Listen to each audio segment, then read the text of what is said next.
ಕಥಾಮೃತ ಸಾರ ಗುರುಗಳ ಕರುಣದಿಂದ ಪನಿತು ಪೇಳುವೆ ಪರಮ ಭಗವದ್ಭಕ್ತರಿದನಾದರದಿ ಕೇಳುವುದು. ಕಡು ಕರುಣೆ ನೀನೆಂದರಿದು ಹೇರುಡಲ ನಮಿಸುವೆ ನಿನ್ನಡಿಗೆ ಬೆಂಬಿಡದೆ ಪಾಲಿಸು ಪರಮ ಕರುಣಾ ಸಿಂಧು ಎಂದೆಂದು. ನಡು ನಡುವೆ ಬರುತ್ತಿಪ್ಪ ವಿಘ್ನವ ತಡೆದು ಭಗವನ್ನಾಮ ಕೀರ್ತನೆ ನುಡಿದು ನುಡಿಸೆನ್ನಿಂದ ಪ್ರತಿ ದಿವಸದಲ್ಲಿ ಮರೆಯದಲೇ. ವೈಕುಂಠ ವರ್ಣನೆಯಲ್ಲಿ ಸೃಷ್ಟಿ ಸಂಧಿಯಲ್ಲಿ 46ನೇ ಪದ್ಯ. ಒಂದು 4 ಆಗಿದೆ, ಆದರೂ ಅದರಿಂದ ಮುಂದೆ ತಗೊಳ್ತಾ ಇದ್ದೇನೆ. ಅನ್ಯೋನ್ಯ ಕಾರ್ಯವ ಮಾಡಲರಿಯವು ಚರಣ್ಣ ನಡೆವಂತೆ ಕೈ ನಡೆಯುವುದೇ. ಘ್ರಾಣ ಗಂಧವಾಘ್ರಾಣಿಸುವಂತೆ ತ್ವಕ್ಕು ಆಘ್ರಾಣಿಸುವುದು ಬಲ್ಲದೆ ಕೇಳಿ. ಒಂದೊಂದು ತತ್ವಗಳು ತಮ್ಮ ತಮ್ಮ ಕಾರ್ಯಗಳನ್ನು ಮಾಡ್ತವೆ, ಅವು ಇನ್ನೊಂದು ಕಾರ್ಯಗಳನ್ನು ಮಾಡೋದಿಲ್ಲ ಅಂತ ಹೇಳ್ತಾ ಇದ್ದಾರೆ. ಅನ್ಯೋನ್ಯ ಕಾರ್ಯಗಳು ಮಾಡಲು ಇನ್ನೊಂದು ಕಾರ್ಯ ಮಾಡಲಿಕ್ಕಾಗೋದಿಲ್ಲ. ಉದಾಹರಣೆಗೆ ಹೇಳ್ತಾ ಇದ್ದಾರೆ, ಕಾಲು ನಡಿಲಿಕ್ಕೆ ಕೆಲಸ ಮಾಡ್ತದೆ, ಕೈ ನಡೀತದೇನೋ ಇಲ್ಲ. ಹಾಗೆ ಘ್ರಾಣೇಂದ್ರಿಯ ಗಂಧವನ್ನು ಆಘ್ರಾಣ ಮಾಡ್ತದೆ, ತ್ವಗೇಂದ್ರಿಯ ಆಘ್ರಾಣ ಮಾಡ್ತದೇನೋ ಇಲ್ಲ. ಹಾಗೆ ಒಂದೊಂದು ತತ್ವಗಳು ತಮ್ಮ ಕೆಲಸವನ್ನು ಮಾಡುತ್ತೆ, ಇನ್ನೊಂದು ಕೆಲಸವನ್ನು ಮಾಡೋದಿಲ್ಲ. ಇಂಬುಗೊಡುವುದೇ ಅಂಬರವೇ ಬೇಕು, ಬಾಯಿಂದುಬ್ಬುದಕ್ಕೆ ಬಾಯು ಬೇಕು. ಉಂಬ ಅಡುಗೆಗೆ ಕಿಚ್ಚು ಬೇಕು, ತೃಷ ಕಳೆವರೆ ಅಂಬು ಬೇಕುಣಲನ್ನ ಬೇಕು. ಇರಲಿಕ್ಕೆ ಅವಕಾಶ ಬೇಕಾದರೆ ಆಕಾಶ ಬೇಕು, ಬಾಯಿಂದ ಅನ್ನ ಉಣ್ಣಬೇಕಾದರೆ ಪ್ರಾಣವಾಯು ಬೇಕು. ಪ್ರಾಣವಾಯು ಇಲ್ಲದೆ ಇದ್ದರೆ ಅನ್ನ ಉಣ್ಲಿಕ್ಕಾಗತ್ತೇನೋ, ದೇಹ ಬಿದ್ದೋಗುತ್ತೆ.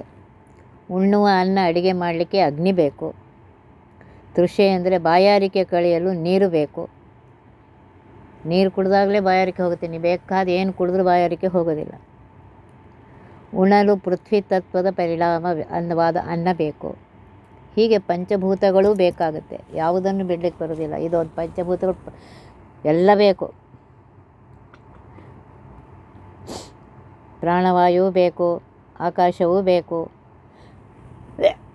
ನೀರು ಎಲ್ಲ ಬೇಕಾಗತ್ತೆ. ಪಂಚಮಹಾಭೂತಗಳು ಪ್ರತಿಯೊಂದು ಬೇಕು. ಅದರಿಂದ 24 ತತ್ವಗಳಿಗೆ ಅಧಿಕ ನೂನ ಸಂಖ್ಯೆ ಸಲ್ಲ. ಇದನ್ನು ವಿವೇಚಿಸಿ ಹರಿಕೊಂಡು ಅವರವರೇ ಮೊದಲೇ ರಾಶಿಗಳನ್ನು ಸೃಜಿಸುವ. ಆದ್ದರಿಂದ 24 ತತ್ವಗಳಲ್ಲಿ ಎಲ್ಲ ಬೇಕು. ಪಂಚಜ್ಞಾನೇಂದ್ರಿಯ, ಪಂಚಕರ್ಮೇಂದ್ರಿಯ, ಪಂಚತನ್ಮಾತ್ರ, ಪಂಚಮಹಾಭೂತಗಳು, ಅವ್ಯಕ್ತ ತತ್ವ, ಮಹತ್ತತ್ವ, ಮನಸ್ತತ್ವ, ಎಲ್ಲ ತತ್ವಗಳು ಬೇಕು. ಒಂದು ಹೆಚ್ಚು ಒಂದು ಕಡಿಮೆ ಅಂತ ಅನ್ಬೇಡ, ಅವರವರ ಸ್ಥಾನದಲ್ಲಿ ಅವು ಬೇಕು. ಆದ್ದರಿಂದ ಹೆಚ್ಚು ಕಡಿಮೆ ಮಾಡಲಿಕ್ಕೆ ಹೋಗಬೇಡ. ಇದನ್ನು ವಿವೇಚಿಸಿ ಅದಕ್ಕೆ ಮೊದಲೇ ಪರಮಾತ್ಮ 24 ತತ್ವಗಳನ್ನು ಸೃಷ್ಟಿ ಮಾಡಿದ್ದಾನೆ. ಇಂತು ತತ್ವ ಸೂಕ್ಷ್ಮಾಂಶ ಪ್ರತಿಯೊಳಗನಂತಗಳಾಗಿಪ್ಪವುಗಡ ಅಂತರಾಶಿಗಳ ನಾನಾ ಧಾನ್ಯದ ರಾಶಿಯಂತೆ ಕೂಡಿ ಸೃಷ್ಟಿಸುವ. ಪರಮಾತ್ಮ ಹೀಗೇನು ಮಾಡ್ತಾರೆ, ಈ ಥರ ಸೂಕ್ಷ್ಮ ತತ್ವಗಳು ಪ್ರಕೃತಿಯಲ್ಲಿ ಅನಂತವಾಗಿ ಅನಂತ ಕಾಲದಿಂದ ಇವೆ. ಇವತ್ತೇ ಹೊಸದಾಗಿ ಬಂದಿಲ್ಲ, ಅನಾದಿ ಕಾಲದಿಂದ ಅವುಗಳಿವೆ. ಪರಮಾತ್ಮ ಏನು ಮಾಡ್ತಾನೆ ಅಂದರೆ, ಬೇರೆ ಬೇರೆ ಜಾತಿಯ ಧಾನ್ಯಗಳನ್ನು ಕೂಡಿಸಿ ಹೇಗೆ ಸೃಷ್ಟಿ ಮಾಡ್ತಾರೆ, ಅನ್ನಗಳು ಇತ್ಯಾದಿಗಳು ಮಾಡ್ತಾರೆಯೋ ಹಾಗೆ ಪರಮಾತ್ಮ ಏನು ಮಾಡ್ತಾನೆ ಅಂದರೆ, ಅವು ಎಲ್ಲ ತತ್ವಗಳನ್ನು ಒಂದಕ್ಕೊಂದು ಪ್ರಮಾಣದಿಂದ ಸೇರಿಸಿ 24 ತತ್ವಗಳನ್ನು ಮಾಡ್ತಾನೆ. ಇದರೊಳು ಮೊದಲು ಮಹತ್ತತ್ವಾಂಶದ ಸೃಷ್ಟಿ, ಅದರಿಂದ ಮೇಲೆ ಕ್ರಮದಿ ತುದಿಯ ಪೃಥ್ವಿಯ ತತ್ವ ಪರ್ಯಂತ ಅವನವನೇ ಒದಗಿಸಿಕೊಡುವ ಹರಿಕೆಣೆಯುಂಟೆ. ಈ 24 ತತ್ವಗಳಲ್ಲಿ ಮೊದಲನೇ ಸೃಷ್ಟಿಯಾಗಿದ್ದು ಮಹತ್ತತ್ವ. ಆಮೇಲೆ ಕ್ರಮವಾಗಿ ಉಳಿದವೆಲ್ಲ ಪೃಥ್ವಿ ಪರ್ಯಂತ ಎಲ್ಲ ಸೃಷ್ಟಿಗಳನ್ನ ಪರಮಾತ್ಮ ಮಾಡ್ತಾನೆ. ಪರಮಾತ್ಮ ಏನು ಮಾಡ್ತಾನೆ, ಆಯಾ ಜಾತಿಯ ಪರಮಾಣುಗಳನ್ನೇ ಜೊತೆಗೆ ಸೇರಿಸಿ ಒಂದು ಕಡೆ ಮಾಡ್ತಾನೆ. ಸರ್ವಜ್ಞನಾಗಿರುವಂತಹ ಸರ್ವಶಕ್ತನಾಗಿರುವಂತಹ ಪರಮಾತ್ಮನಿಗೆ ಮಾತ್ರ ಇದು ಸಾಧ್ಯ, ಉಳಿದವರಿಗೆ ಯಾರಿಗೂ ಇದು ಸಾಧ್ಯವಿಲ್ಲ. ಆದ್ದರಿಂದ ಹರಿಗೆ ಎಣೆಯುಂಟೆ ಅಂತಾರೆ. ಪರಮಾತ್ಮನಿಗೆ ಸಮರಾದವರು ಎಂತೂ ಯಾವ ಕಾಲಕ್ಕೂ ಇಲ್ಲವೇ ಇಲ್ಲ. ಮಹತತ್ವದಂಶಗಳೇ ಶುಕ್ಲವಾಗಿಪ್ಪವುಗಡ ಅಹಂ ತತ್ವ 3 ಬಣ್ಣದಲ್ಲಿ ಅಹುದದರ ಶುಕ್ಲಾಣುಗಳಿಂದ ಬುದ್ಧಿಮನ ಲೋಹಿತಾಂಶದಲ್ಲಿ ದಶೇಂದ್ರಿಯಗಳು. ಮಹತ್ತತ್ವದ ಅಂಶಗಳು ಬೆಳ್ಳಿಯ ಬಣ್ಣದಾಗಿರುತ್ತೆ. ಅಹಂಕಾರ ತತ್ವದ 3 ಏನಿದೆ 3 ಬಣ್ಣದಲ್ಲಿದೆಯಂತೆ. ಬುದ್ಧಿ ಮನಸ್ಸು ಬಿಳಿಯ ಅಣುಗಳಿಂದ ಸೃಷ್ಟಿಯಾಗಿದೆ, ಕೆಂಪು ಅಣುಗಳಿಂದ ದಶೇಂದ್ರಿಯಗಳು, ಪಂಚ ಜ್ಞಾನೇಂದ್ರಿಯ, ಪಂಚ ಕರ್ಮೇಂದ್ರಿಯಗಳ ಸೃಷ್ಟಿಯಾಗಿದೆ. ಕಪ್ಪು ಅಣುಗಳಿಂದ ಪಂಚಮಹಾಭೂತದ ಸೃಷ್ಟಿಯಾಗಿದೆ. ಇದು ನಾವು ಕಲ್ಪನೆ ಮಾಡಿ ಹೇಳ್ತಾ ಇಲ್ಲ. ಭದ್ರಸ್ವಾಮಿಗಳು ಹೇಳ್ತಾರೆ, ಕಲ್ಪನೆ ಮಾಡಿ ಹೇಳ್ತಾ ಇಲ್ಲ. ಇದೇ ರೀತಿಯಾಗಿ ಅನಾದಿ ಕಾಲದಿಂದ ಒಪ್ಪಿಕೊಂಡು ಬಂದಿದ್ದಾರೆ. ಅದೇ ರೀತಿಯಾಗಿದೆ. ಹೀಗೆ ಬುದ್ಧಿಯ ಜೊತೆಗೆ ಮನಸ್ಸು ಮೊದಲಾದ ಷೋಡಶ ಕಲೆಗಳ ಸೃಷ್ಟಿಯಾಗುತ್ತೆ ಅಂತ ಹೇಳಿ ಹೇಳ್ತಾ ಇದ್ದಾರೆ. ಕಪ್ಪಿನಂಶಗಳಿಂದ ಪಂಚಭೂತಗಳು ಕಲ್ಪನೆಯೆಲ್ಲ ಹಿರಿಯರು ಒಪ್ಪಿ ಪೇಳುವರೆಂತು ಬುದ್ಧಿಯೊಡನೆ ಕೊಪ್ಪ ಷೋಡಶ ಕಲೆಗಳು. ಈ ರೀತಿಯಾಗಿ ಪರಮಾತ್ಮ ಕಪ್ಪಿನ ಅಂಶಗಳಿಂದ ಪಂಚಮಹಾಭೂತಗಳು ಈ ರೀತಿ ನಾವು ಕಲ್ಪನೆ ಮಾಡ್ತಾ ಇಲ್ಲ. ಮೊದಲಿಂದಲೂ ಆ ರೀತಿಯಾಗಿ ಬಂದಿದೆ, ಅದೇ ರೀತಿಯಾಗಿ ಆಗ್ತಾ ಇದೆ ಅಂತ ಹೇಳ್ತಾರೆ. ಇದರಲ್ಲಿ ಬಂದಿದೆ ಹರಿಕಥಾಂಸ. ನೀಡದಂದಲಿಪ್ಪಲಿಂಗಕ್ಕೆ ಷೋಡಶಾತ್ಮಕ ರಸ ವಿಭಾಗವ ಮಾಡಿಸಿ ಷೋಡಶ ಕಲೆಗಳಿಗೆ ಉಪಚಯಗಳನ್ನೇ ಕೊಡುತ್ತಾ ಹೇಳ್ತಾರೆ. ಗೂಡಿನಂತೆ ಇರುವಂತಹ ಲಿಂಗಕ್ಕೆ 16 ರಸಭಾಗ ಮಾಡಿ 16 ಕಲೆಗಳಿಗೆ 16 ಬೆಳವಣಿಗೆಯನ್ನು ಪರಮಾತ್ಮ ಕೊಡ್ತಾನೆ ಅಂತ ಹೇಳಿದ್ದಾರೆ. ಅದನ್ನೇ ಹೇಳ್ತಾ ಇದ್ದಾರೆ. ತಾಮಸವೆಂಬ ಕಪ್ಪಿನಂಶದಿಂದ ಪಂಚತನ್ಮಾತ್ರ ಸೃಷ್ಟಿ ಮೊದಲುಗಡ, ಆಮೇಲೆ ವ್ಯೋಮಾದಿ ಪಂಚಭೂತಂಗಳ ಜನ್ಮವಾಹೋದೆಂದು ಸಿದ್ಧಾಂತ. ತಾಮಸ ಅಹಂಕಾರದಿಂದ ಅಂದರೆ ಕಪ್ಪಿನ ಅಂಶದಿಂದ ಪಂಚತನ್ಮಾತ್ರಗಳ ಸೃಷ್ಟಿ, ಅನಂತರ ತನ್ಮಾತ್ರಗಳಿಂದ ಆಕಾಶ ಮೊದಲಾದ ಪಂಚಮಹಾಭೂತಗಳ ಸೃಷ್ಟಿ ಅಂತ ಹೇಳಿ ಹೇಳ್ತಾ ಇದ್ದಾರೆ. ತುದಿಯೊಳು ಸೃಷ್ಟಿಸಿದ 23ನೇ ಉದಕವೆಂಬ ತತ್ವದೊಳಗೆ ಕದಡದಂತೆ ಭೂರಜ ಮಾಡಿ ಕೂಡಲಂತುದಿಸಿದ ಖಳ ತತ್ವಗಳು. ಕೊನೆಗೆ ಹೇಳ್ತಾ ಇದ್ದಾರೆ, ರಸ ತನ್ಮಾತ್ರೆಯಿಂದ ಪರಮಾತ್ಮ 23ನೇ ಅಪ್ತತ್ವದಿಂದ ಗಂಧ ತನ್ಮಾತ್ರೆಯನ್ನು, ಆಮೇಲೆ ಪೃಥ್ವಿಯ ಪರಮಾಣುಗಳನ್ನು ಉಪಚಯ ಮಾಡಿ, ಅದು ಹೇಗಿದೆ ಅಂತಂದರೆ ಘನವಾಗಿರುವಂತಹ ನೀರು ಕೆಡದಂತೆ ಹೇಗೆ ಇರ್ತವೆಯೋ ಹಾಗೆ ಎಲ್ಲ ತತ್ವಗಳು ಹುಟ್ಟಿವೆ ಅಂತ ಹೇಳ್ತಾ ಇದ್ದಾರೆ. ಇದಾದ ಮೇಲೆ ತತ್ವಾಭಿಮಾನಿ ದೇವತೆಗಳ ಸೃಷ್ಟಿಯನ್ನು ಹೇಳ್ತಾ ಇದ್ದಾರೆ. ಇಂಥ ಮಹದಾದಿ ತತ್ವಗಳ ಸೃಷ್ಟಿಸಿ ತಸ್ಥಾನದೊಳಿಟ್ಟು ಪೊರೆವ ಉತ್ತಮ ಪುರುಷದರುಳು ಪೋಗುತ್ತಿರಲು ಸುತ್ತ ಸುರರ ನಿರ್ಮಿಸಿದ. ಹೀಗೆ ಮಹದಾದಿ ತತ್ವಗಳನ್ನು ಪರಮಾತ್ಮ ಸೃಷ್ಟಿ ಮಾಡಿ ಆಯಾ ಸ್ಥಾನದಲ್ಲಿಟ್ಟು ಕಾಪಾಡುವುದಕ್ಕಾಗಿ ಉತ್ತಮ ಪುರುಷನಾಗಿರುವಂತಹ ಸರ್ವೋತ್ತಮನಾಗಿರುವಂತಹ ಪರಮಾತ್ಮ ಆಯಾ ತತ್ವದಲ್ಲಿ ತತ್ವಾಭಿಮಾನಿಗಳನ್ನಿಟ್ಟು ಆ ತತ್ವಾಭಿಮಾನಿಯಲ್ಲಿ ತಾನು ಸೇರಿಕೊಂಡು ಇವನೇ ನಿಯಾಮಕ ಮಾಡ್ತಾ ಇದ್ದಾನೆ ಪರಮಾತ್ಮ. ಹೀಗೆ ದೇವತೆಗಳನ್ನು ಹುಟ್ಟಿಸಿದ, ತತ್ವಗಳನ್ನು ಹುಟ್ಟಿಸಿದ, ಆಮೇಲೆ ದೇವತೆಗಳನ್ನು ಹುಟ್ಟಿಸಿದ. ಅವರೆಲ್ಲರ ಅಂತರ್ಗತನಾಗಿದ್ದುಕೊಂಡು ಪರಮಾತ್ಮ ಆ ಮುಂದಿನ ಕೆಲಸವನ್ನು ಮಾಡ್ತಾ ಇದ್ದಾನೆ. ಶುದ್ಧ ಸತ್ವಗುಣದಿಂದಲೇ ತತ್ವಂಗಳಾದ ದೇವರ ದೇಹಗಳನ್ನು ಮಾಡ್ದನವರ ಯೋಗ್ಯತೆಗೆ ತಕ್ಕಷ್ಟು ಕೂಡ್ದ ಮಿಕ್ಕ ಗುಣಾಂಶಗಳನ್ನು. ಶುದ್ಧ ಸತ್ವಗುಣದಿಂದ ಅಂದರೆ ಶುದ್ಧ ಸತ್ವ ಹೆಚ್ಚಾಗಿರುವಂತಹ ವೈಕಾರಿಕ ಅಹಂಕಾರ ತತ್ವದಿಂದಲೇ ತತ್ವಾಭಿಮಾನಿ ದೇವತೆಗಳ ಶರೀರವನ್ನು ನಿರ್ಮಿಸಿದ್ದಾನಂತೆ. ಅವರವರ ಯೋಗ್ಯತೆಗೆ ಎಷ್ಟು ಅಂಶಗಳನ್ನು ಇಟ್ಟು, ಗುಣಾಂಶಗಳನ್ನಿಟ್ಟು ಅಲ್ಲಿ ಅಭಿಮಾನವಿತ್ತು ಆ ಗುಣಾಂಶಗಳನ್ನು ಅವರ ಜೊತೆಗೆ ಪರಮಾತ್ಮ ಕೂಡಿಸಿದ್ದಾನೆ ಅಂತ ಹೇಳ್ತಾ ಇದ್ದಾರೆ.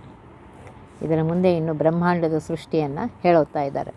ಮತ್ತೆ ತನ್ನರಸಿಯೊಡನೆ ನೀರೋಳ್ಮಲಗೆದ್ದು ತತ್ವದೊಂದೊಂದಂಶಗಳನ್ನು ಚಿತ್ರರೇತವ ಮಾಡಿ ಚಿನ್ನದ ಜಾಂಡವ ಸತ್ಯ ಸಂಕಲ್ಪ ನಿರ್ಮಿಸಿದ. ತನ್ನ ಪತ್ನಿಯಾಗಿರುವಂತಹ ಮಹಾಲಕ್ಷ್ಮೀ ದೇವಿಯೊಡನೆ ಪರಮಾತ್ಮ ಆ ನೀರಿನಲ್ಲಿ ಮಲಗಿದ್ದು ತತ್ವದ ಒಂದೊಂದು ಅಂಶಗಳನ್ನು ಸ್ವರ್ಣಾತ್ಮಕವಾಗಿ ಮಾಡಿ ಬ್ರಹ್ಮಾಂಡವನ್ನು ಸತ್ಯ ಸಂಕಲ್ಪನಾಗಿರುವಂತಹ ಪರಮಾತ್ಮ ನಿರ್ಮಾಣ ಮಾಡಿದ್ದಾನೆ ಅಂಥೇಳಿ ಹೇಳ್ತಾ ಇದ್ದಾರೆ. ನೀರೊಳಗಿರ್ದ ಭೂರೇಣುಗಳೆಲ್ಲವ ಸೇರಿಸಿ ತನ್ನುದರದೊಳು ಆರಮೆಯ ಗರ್ಭದಿಂ ಯೋನಿ ದ್ವಾರದಿ ತೆಗೆದು ನೀರಜ ಜಾಂಡವನ್ನು ನಿರ್ಮಿಸಿದ. ನೀರಿನ ರೂಪದಿಂದಿರುವಂತಹ ಸತ್ವಾಭಿಮಾನಿಯಾಗಿರುವಂತಹ ಮಹಾಲಕ್ಷ್ಮೀ ದೇವಿಯಲ್ಲಿ ಆ ಭೂರೇಣುಗಳನ್ನು, ಭೂವಿನ ಕಣಗಳನ್ನು, ಭೂಕಣಗಳನ್ನು ಅಂದರೆ ಭೂಮಿಗೆ ಅಭಿಮನ್ಯವಾಗಿರುವಂತಹ ತತ್ವ ರಜ ವಿಭಾಗದ ಅಣುಗಳನ್ನು ಒಟ್ಟಾಗಿ ಸೇರಿಸಿ ತನ್ನ ಹೊಟ್ಟೆಯಲ್ಲಿಟ್ಟುಕೊಂಡು ಅದು ಪರಿಣಾಮ ಆದ ಮೇಲೆ ಅದನ್ನು ಹೊರಗೆ ತೆಗೆದು ರಮೆಯ ಗರ್ಭದಲ್ಲಿಡ್ತಾನೆ. ಈ ರೀತಿಯಾಗಿ ಪರಮಾತ್ಮ ಬ್ರಹ್ಮಾಂಡವನ್ನು ನಿರ್ಮಾಣ ಮಾಡಿದ್ದಾನೆ ಅಂತ ಹೇಳ್ತಾ ಇದ್ದಾರೆ. 100 ಕೋಟಿ ಯೋಜನ ಪ್ರಮಾಣದೆ ಸುತ್ತ ಸೂರ್ಯನಂತೆ ಶೋಭಿಸುವ ಆರಮ್ಯ ಬ್ರಹ್ಮಾಂಡ ಪೊಕ್ಕು ಪುನರಪಿ ನೀರುಳು ಕೃಷ್ಣ ಪವಡಿಸಿದ. ಹೀಗೆ ಬ್ರಹ್ಮಾಂಡದ ಸುತ್ತಲೂ 100 ಕೋಟಿ ಯೋಜನ ದಪ್ಪದ ಖರ್ಪರವನ್ನು ಆವೃತವಾಗಿದೆ. ಅದು ಸೂರ್ಯನಂತೆ ಹೊಳಿತಾ ಇದೆ. ರುದ್ರ ಬ್ರಹ್ಮನಲ್ಲಿ, ಬ್ರಹ್ಮ ವಿಷ್ಣುವಿನಲ್ಲಿ ಪ್ರವೇಶಿಸಿದ ಬಳಿಕ ರುದ್ರದೇವರು ಬ್ರಹ್ಮನಲ್ಲಿ ಸೇರ್ತಾರೆ. ಬ್ರಹ್ಮದೇವರು ಎಲ್ಲ ದೇವತೆಗಳನ್ನು ಕರ್ಕೊಂಡು ಪರಮಾತ್ಮನಲ್ಲಿ ಪ್ರವೇಶ ಮಾಡ್ತಾರೆ. ಆಗ ಪರಮಾತ್ಮ ಜಲಪೂರ್ಣವಾಗಿರುವಂಥ ಬ್ರಹ್ಮಾಂಡವನ್ನು ಹೊಕ್ಕು ಆ ಗರ್ಭೋದಕದಲ್ಲಿ ಮಹಾಲಕ್ಷ್ಮೀ ದೇವಿಯೊಡನೆ ದೇವಮಾನದ 1000 ವರ್ಷ ಕಾಲ ಮಲಗ್ತಾನಂತೆ. ಬ್ರಹ್ಮಾಂಡದೊಳು 24 ತತ್ವ ಸುಮ್ಮಾನವಾಗಿ ಬೆರೆಸಿಹವು. ಆಮೇಲೆ ಭೂಮ್ಯಾದಿ 10 ಆವರಣಗಳು ಕ್ರಮದಿ ಸುತ್ತಿಹವು. ಬ್ರಹ್ಮಾಂಡದಲ್ಲಿ ಹೀಗೆ 24 ತತ್ವಗಳು ಚೆನ್ನಾಗಿ ಸುಮ್ಮಾನವಾಗಿ ಬೆರೆಸುವಂತೆ ಚೆನ್ನಾಗಿ ಬೆರೆತಿವೆ. ಬ್ರಹ್ಮಾಂಡದ ಹೊರಗೆ ಪೃಥ್ವಿಯಾದಿ 10 ಆವರಣಗಳು ಕ್ರಮವಾಗಿ ಒಂದರ ಮೇಲಂತೆ ಒಂದೇ ಇವೆ. 24 ತತ್ವಗಳು ಸೇರಿ ಬ್ರಹ್ಮಾಂಡ ನಿರ್ಮಾಣವಾಗಿದೆ. ಆ ಬ್ರಹ್ಮಾಂಡದಲ್ಲಿ ಎಲ್ಲ ತತ್ವಗಳು ಬೆರೆತುಕೊಂಡಿವೆ. ಬ್ರಹ್ಮಾಂಡದ ಮೊದಲನೆಯ ಆವರಣ ಶುದ್ಧವಾಗಿರುವಂತಹ ಪೃಥ್ವಿಯಾತ್ಮಕ ಖರ್ಪರ, ಆಮೇಲೆ ಜಲ, ಹೀಗೆ ನವಾವರಣಗಳಿವೆ. ಇವು ಶುದ್ಧ ಜಲಾದಿ ತತ್ವಗಳೇ ಹೊರತು ಮಿಶ್ರಣ ಅಲ್ಲ ಅಂತ ಹೇಳ್ತಾ ಇದ್ದಾರೆ. ಅಹಂಕಾರಣದ ಆವರಣದಲ್ಲಿ ಮನಸ್ಸು ಪಂಚಕರ್ಮೇಂದ್ರಿಯಗಳು ಸೇರಿವೆ. ಆಕಾಶದ ಪಂಚ ಆವರಣದಲ್ಲಿ ಕ್ರಮವಾಗಿ ಶಬ್ದ, ಸ್ಪರ್ಶ, ರೂಪ, ರಸ, ಗಂಧ ಸೇರಿದೆ. ಹೀಗೆ ವಿವಕ್ಷೆ ಮಾಡಿ 10 ಆವರಣಗಳನ್ನು ಹೇಳಿದ್ದಾರೆ. ಪೃಥ್ವಿ ರೂಪವಾದ ಅಂಡವೆಂಬಾವರಣ ಸುತ್ತಲೂ ಸುತ್ತಿಕೊಂಡಿಹದು. ಮತ್ತೆ ಅಬಾದಿ ಸತ್ವಾಂತವಾದ ಆವರಣ 10 10 ಬೆಳೆದಿಹವು. ಹೇಳ್ತಾರೆ ಬ್ರಹ್ಮಾಂಡದ 10 ಆವರಣಗಳಲ್ಲಿ ಮೊದಲನೇ ಆವರಣ ಪೃಥ್ವಿ ಆವರಣ. ಅದಕ್ಕೆ ಅಂಡಖರ್ಪರ ಅಂತ ಕರೀತಾರೆ. ಇದರ ಸುತ್ತಲೂ ಜಲಾದಿಯಾಗಿ 9 ಸತ್ವ ಇತ್ಯಾದಿ 9 ಆವರಣಗಳಿವೆ. ಈ ಆವರಣಗಳು ಒಂದಕ್ಕಿಂತ ಒಂದು ಹೋಗ್ತಾ ಇದ್ದಂಗೆ 10 10 ಹೆಚ್ಚಾಗಿ ದಪ್ಪವಾಗಿದೆ ಅಂತ ಹೇಳ್ತಾ ಇದ್ದಾರೆ. ಒಟ್ಟು ಬ್ರಹ್ಮಾಂಡದ ಖರ್ಪರದ 100 ಕೋಟಿ ಯೋಜನ ದಪ್ಪ. ಜಲಾವರಣ ಅದಕ್ಕಿಂತ 10 ಪಟ್ಟು ಹೆಚ್ಚು. ತೇಜಾವರಣ ಅದಕ್ಕಿಂತ 10 ಪಟ್ಟು ಹೆಚ್ಚು. ಹೀಗೆ ಮುಂದಿನ ಆವರಣಗಳು ಒಂದಕ್ಕಿಂತ ಒಂದು 10 ಪಟ್ಟು ಹೆಚ್ಚಾಗಿದೆ ಅಂತ ಹೇಳ್ತಾ ಇದ್ದಾರೆ. ಆದ್ದರಿಂದ ಇದು ನೋಡಿ, ನಾನು ಹೇಳ್ತಾ ಇದ್ದೇನೆ, ಇದು ಹೇಗೆ ಅಂತಂದರೆ ಬೋರ್ಡ್ ಇಟ್ಕೊಂಡು ನಾನು ಒಂದೊಂದನ್ನು ಬರೆದು ವಿವರಣೆ ಮಾಡಬೇಕು. ಆಗ ನಿಮಗೆ ಅದು ಅರ್ಥ ಆಗುತ್ತೆ. ಈಗ ಮೊದಲು ಕೇಳಿ, ಮುಂದಿನ ಸರ್ತೆ ಆ ರೀತಿಯಾಗಿ ವರ್ಣನೆಯನ್ನು ಮಾಡ್ತೇನೆ. ಬೆಳೆದ ಠಾವಿನಲ್ಲಿ ಮೇಲ್ಮೇಲಾದ ಆವರಣ ಉಳಿದ ತತ್ವವನೊಳಗೆಳೆದು ಒಳಹೊರಗೆ ಎಲ್ಲ ಸುತ್ತಿಕೊಂಡೇ ಪರಿಯಲ್ಲಿ ಸೇರಿದ ಮಹಿಮೆ ಇದಕ್ಕೋ. ಆವರಣಗಳು ಹೇಳ್ತಾ ಇದ್ದಾರೆ. ಮೇಲಿನ ಆವರಣ, ಕೆಳಗಿನ ಆವರಣ ಎಲ್ಲಗಳು ಸೇರಿಕೊಂಡಿವೆ, ಸುತ್ತಿಕೊಂಡಿವೆ. ಮೇಲಿನ ತತ್ವಗಳು ಕೆಳಗಿನ ತತ್ವಗಳಿಗೆ ಅವು ಬೆಳೆಯುವಂತೆ ಮಾಡುತ್ತಂತೆ. ತೇಜೋ ಆವರಣ ತನ್ನೊಳಗಿರುವ ಜಲಾವರಣವನ್ನು ಸೇರಿಸಿಕೊಂಡು, ಅಂದರೆ ಜಲಾವರಣದಲ್ಲಿ ಪ್ರವೇಶಿಸಿ ತೇಜೋ ಆವರಣದಲ್ಲಿ ವ್ಯಾಪಿಸಿಕೊಳ್ಳಬೇಕು. ಹೀಗೆ ಒಂದೊಂದು ಆವರಣಗಳು ವ್ಯಾಪಿಸಿಕೊಂಡಿವೆ ಅಂತ ಹೇಳ್ತಾ ಇದ್ದಾರೆ.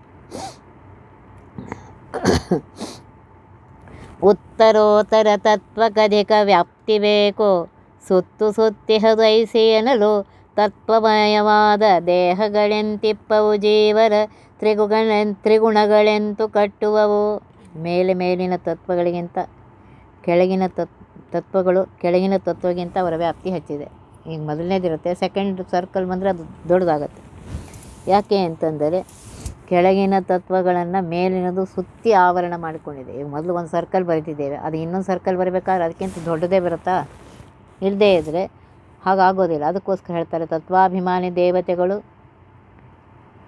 ತ್ರಿಗುಣಗಳು ಒಂದಕ್ಕಿಂತ ಒಂದು ಮೇಲಿನವರಿಗೆ ಇದು ಮಾಡ್ತಾ ಹೋಗ್ತಾ ಇದೆ. ಕ್ರಮವಾಗಿ ಹೆಚ್ಚು ವ್ಯಾಪ್ತಿ ಆಗ್ತಾ ಇದೆ. ಮೇಲಿನವರು ಕೆಳಗಿನವರನ್ನು ಧರಿಸಿಕೊಂಡು ಹೊರಡ್ತಾ ಇದ್ದಾರೆ. ಒಳಹೊರಗೆ ವ್ಯಾಪ್ತವಾಗಿ ಹವು ಮೇಲಣ ತತ್ವ, ಕೆಳಗೆ ಕೀಳು ತತ್ವಗಳಿಹವು. ಜಲಜನಾಭ ನಿಂತು 10 ಆವರಣಗಳ ಒಳಗೆ ಈ ಜಗವ ನಿರ್ಮಿಸಿದ. ಮೇಲಿನ ತತ್ವಗಳು ಹೆಚ್ಚು ವ್ಯಾಪ್ತವಾಗಿದೆ. ಒಳಗೆ ಹೊರಗೆ ಎರಡು ಕಡೆ ವ್ಯಾಪ್ತವಾಗಿದೆ. ಕೆಳಗಿನ ತತ್ವಗಳಿಗಿಂತ ಕಡಿಮೆ ಇದೆ, ವ್ಯಾಪ್ತಿ ಅಷ್ಟು ಕಡಿಮೆ ಇದೆ. ಇದೇ ರೀತಿಯಾಗಿ ಪರಮಾತ್ಮ ಬ್ರಹ್ಮಾಂಡದಲ್ಲಿ 10 ಆವರಣಗಳನ್ನು ನಿರ್ಮಾಣ ಮಾಡಿದ್ದಾನೆ. ಸತ್ವಗುಣ ಅತಿ ಮೇಲಿನ ಆವರಣ, ಅದರ ಕೆಳಗೆ ಪೃಥ್ವಿ ಆವರಣ, ಹೀಗೆ ಆಯಾ ಆವರಣಗಳು ವ್ಯಾಪ್ತವಾಗಿವೆ. ರಜೋಗುಣ ಸ್ವಲ್ಪ ಕೆಳಗೆ ಸತ್ವ ಆವರಣ ಸ್ಥಳವನ್ನು ಬಿಟ್ಟು ಈ ರೀತಿಯಾಗಿ ವ್ಯಾಪಾರ ಮಾಡಿಕೊಂಡಿವೆ ಅಂತ ಹೇಳ್ತಾ ಇದ್ದಾರೆ. ಅಂದರೆ ಮೇಲೆ ಸರ್ಕಲ್ ನಾವು ಬರ್ತಾ ಹೋಗ್ತಾ ಇದ್ದೇವೆ, ಮೇಲಿನ ಸರ್ಕಲು ದೊಡ್ಡದಾಗೇ ಇರುತ್ತೆ. ಅದೇ ರೀತಿಯಾಗಿ ಮೇಲಿನ ಆವರಣಗಳು ಹೆಚ್ಚು ವ್ಯಾಪ್ತಿಯನ್ನು ಪಡೆದುಕೊಂಡಿವೆ. 100 ಕೋಟಿ ಯೋಜನ ಮೊದಲ ಅಂಡಾವರಣಕ್ಕೆ ನೀರ ಮೇಲೀರೇಳಾಗಿ ತೋರೋ ಲೋಕಗಳಿಂದ 50 ಕೋಟಿ ಮೇಲಾರು ಮೂರಾವರಣ ದಶೋತ್ತರವು. 100 ಕೋಟಿ ಯೋಜನ ದಪ್ಪವಾಗಿರುವಂತಹ ಮೊದಲನೇ ಆವರಣವಾದ ಖರ್ಪಕ್ಕೆ, ಬ್ರಹ್ಮಾಂಡದ ಖರ್ಪಕ್ಕೆ ಒಳಭಾಗ ನೀರ ಮೇಲೆ 14 ತೋರುವಂತಹ ಲೋಕಗಳಿವೆ. ಇದೊಟ್ಟು ಟೋಟಲ್ 50 ಕೋಟಿ ಯೋಜನವಾಗಿದೆ ಅಂತ ಹೇಳ್ತಾರೆ. ಬ್ರಹ್ಮಾಂಡದ ಖರ್ಪರದ ಮೇಲ್ಭಾಗದಲ್ಲಿ ಜಲಾದಿ ನವ ಆವರಣಗಳಿದೆ. ಒಟ್ಟು ಒಂದಕ್ಕಿಂತ ಒಂದು ಆವರಣಗಳು ಅವು 10 ಪಟ್ಟು ಹೆಚ್ಚಾಗಿವೆ ಅಂತ ಹೇಳ್ತಾ ಇದ್ದಾರೆ. ಇಂತೆಲ್ಲವೂ ಕೂಡಿ ವ್ಯಾಪ್ತವಾದ ಲಕುಮೇಕಾಂತನ ದಿವ್ಯ ಶ್ರೀಮೂರ್ತಿ ಆತುಕೊಂಡಿಪ್ಪವು ರೋಮಕೂಪವ ತುಂಬುವಂತೆ ಆ ಹರಿಗಿನ್ಯಾರೆದುರು.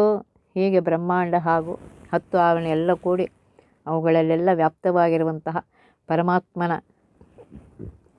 ದಿವ್ಯವಾಗಿರುವಂಥ ಶ್ರೀಮೂರ್ತಿ, ಅವನದೇ ಆದ ಇನ್ನೂ ವ್ಯಾಪ್ತವಾದ ರೂಪಕೂಪವನ್ನು ತುಂಬಿಕೊಂಡು ಅಷ್ಟು ನೋಡ್ರಿ. ಪರಮಾತ್ಮನ ಒಂದು ರೂಪಕೂಪದಲ್ಲಿ ಅನಂತ ಬ್ರಹ್ಮಾಂಡ, ಅನಂತ ಕೋಟಿ ಬ್ರಹ್ಮಾಂಡ ನಾಯಕ ಅಂತ ಹೇಳ್ತೇವೆ ನಾವು. ಅವನಿಗಿನ್ಯಾರು ಸಮ, ಪರಮಾತ್ಮನಿಗೆ ಸಮ ಯಾರೂ ಸಾಧ್ಯವೇ ಇಲ್ಲ. ಪರಮಾತ್ಮನಿದು ಅಚಿಂತ್ಯವಾಗಿರುವಂತಹ ಶಕ್ತಿ, ಅದಕ್ಕೆ ಅವನಿಗೆ ಅಣೋರಣೀಯಾನ್ ಮಹತೋ ಮಹೀಯಾನ್ ಅಂತ ಕರೀತಾರೆ. ಇಂತಹ ಪರಮಾತ್ಮ ಬ್ರಹ್ಮಾಂಡ ಅದರ ಬ್ರಹ್ಮಾಂಡದಲ್ಲಿಯೂ ಆವರಿಸಿಕೊಂಡಿದ್ದಾನೆ, ಆ ದಶಾವರಣಗಳಲ್ಲಿಯೂ ಆವರಿಸಿಕೊಂಡಿದ್ದಾನೆ. ಅಣು ರೇಣು ತೃಣಕಾಷ್ಟ ಪ್ರತಿಯೊಂದರಲ್ಲಿ ಪರಮಾತ್ಮ ಆವರಿಸಿಕೊಂಡಿದ್ದಾನೆ, ಮಹತೋ ಮಹೀಯನಾಗಿದ್ದಾನೆ ಅಂತ ಹೇಳ್ತಾ ಇದ್ದಾರೆ. ಉಳಿದೋದನ್ನು ನಾಳಿನ ದಿವಸ ತಿಳ್ಕೊಂಡು ಒತ್ತಿ ಬಹ ವಿಘ್ನಗಳ ಕಳೆದಪ ಮೃತ್ಯುವಿಗೆ ಮರೆ ಮಾಡಿ ಕಾಲನ ದೂತರಿಗೆ ಭೀಕರವ ಪುಟ್ಟಿಸಿ ಸಕಲ ಸಿದ್ಧಿಗಳ ಒತ್ತಿಗೊಳ್ಳಿಸಿ ಮನರು ಹೇಕ್ಷಣ ನೃತ್ಯ ಮಾಡುವರವರ ಮನೆಯೊಳು ನಿತ್ಯಮಂಗಳ ಹರಿಕಥಾಮೃತ ಸಾರ ಪಠಿಸುವರ.